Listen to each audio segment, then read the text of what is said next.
Hello friends, welcome to Info Tech Solution. Today we will discuss how to see who views your Instagram profile. So without wasting any time, let's get started. First, open the Instagram app on your phone. Click on the profile icon from the bottom right. On the profile page, tap on the three bars at the upper right for more options. Click on Settings and Privacy. Scroll a bit and tap on Account Type and Tools.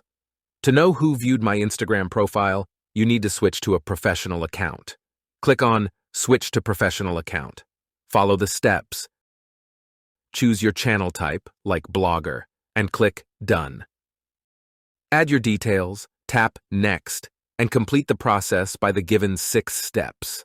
Once you complete, then go back to your profile. Tap the 3 bars and click on Insights. Here, you can see who viewed your profile with different options.